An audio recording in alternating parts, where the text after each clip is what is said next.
قبلہ مفتی صاحب سے سوال ہے، رسول اللہ صلی اللہ تعالی وسلم کے نور یا بشر ہونے کے بارے میں کون سا عقیدہ درست ہے؟ نبی پاک صلی اللہ علیہ وآلہ وسلم آپ بشر ہیں، اس پر تو کسی کا انکار نہیں ہے، اور ہمارے علماء نے لکھا ہے بشریت کا انکار کرنے والا دائرہ اسلام سے خارج ہو جاتا ہے۔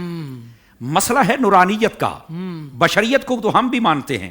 ہمارا یہ نظریہ ہے کہ آقا کریم صلی اللہ علیہ وسلم بشر محض نہیں ہیں بلکہ نوری بشر ہیں۔ کیا کہنے، آپ کو اللہ رب العزت نے یہ کمال بھی بدرجہ اتم عطا فرمایا ہے۔ یعنی اگر میں یوں کہوں کہ آپ نور بھی ہیں بیک وقت اور بشر بھی ہیں، بشر ایسے ہیں کہ کائنات میں آپ جیسا بشر کوئی نہیں، اور نور ایسے ہیں کہ کائنات میں آپ جیسا نور بھی کوئی نہیں ہے۔ لیکن یہاں پر نا مفتی احمد یار خان نعیمی رحمۃ اللہ علیہ آپ نے جو بات سمجھائی نا مجھے بہت اچھی لگی، میں آپ کو عرض کر دیتا ہوں۔ یہ نا لوگ الجھن، یہ بیک وقت نبی پاک صلی اللہ علیہ وسلم کو نور اور بشر کیوں بنایا، اس کی وجہ کیا ہے؟ فرمایا ایک ہے خالق کا درجہ، ایک ہے مخلوق کا درجہ۔ درمیان میں اللہ رب العزت نے اپنے محبوب پاک صلی اللہ علیہ وسلم کا درجہ رکھا اور دو صفتیں عطا فرمائی۔ فرمایا محبوب جب ہم سے کچھ لینا ہے تو آپ پر آپ کی نورانیت غالب ہوگی، آپ نور ہوں گے، اور جب امت کو کچھ دینا ہے تو آپ پر بشریت غالب ہوگی، آپ بشر ہوں گے۔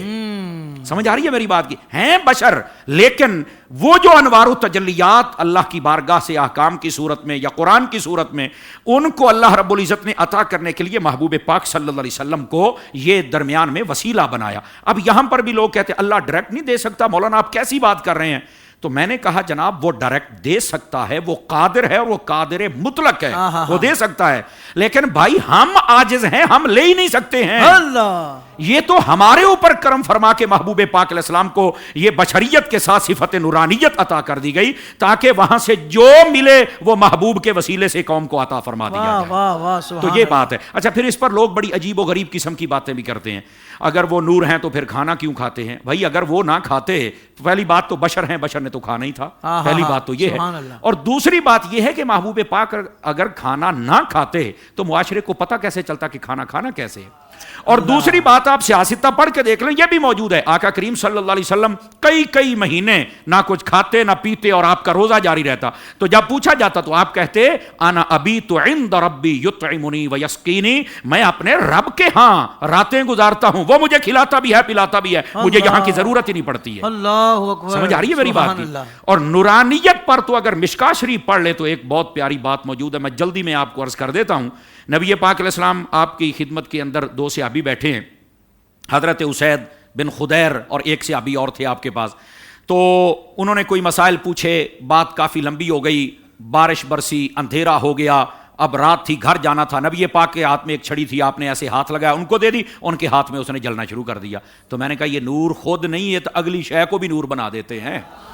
اچھا پھر ان صحابیوں کا عقیدہ یہ مشکاہ شریف کے اندر ہے، آپ جب آگے گئے نا تو ایک کا گھر ادھر ایک کا ادھر، یہ نہیں کہ پہلے میں تمہیں چھوڑ آتا ہوں پھر میں جاتا ہوں، انہوں نے وہاں سے ایک اور چھڑی ڈھونڈی، اس کو اس کے ساتھ لگایا تو اس نے بھی جلنا شروع کر دیا۔ اللہ سبحان اللہ۔ اور ویسے بھی قد جاءکم من اللہ نور و کتاب مبین، اگر اس کو آپ پڑھ لیں، دو تفسیروں کی بات میں کر دیتا ہوں، اور وہ یہ ہے تفسیر جلالین اٹھا لیں اور تفسیر ابن عباس اٹھا لیں۔ جلالین کا حوالہ اس لیے دیا کہ یہ تمام مکاتب فکر والے اپنے مدرسوں میں پڑھاتے ہیں، پر یہ آیت چھپانی نہیں چاہیے، یہ بھی قوم کو بتانا چاہیے۔ دوسری بات، تفسیر ابن عباس سب سے قدیم تفسیر ہے اور صحابی رسول کی لکھی ہوئی ہے، حضرت ابن عباس کی، ان کی جانب منسوب ہے۔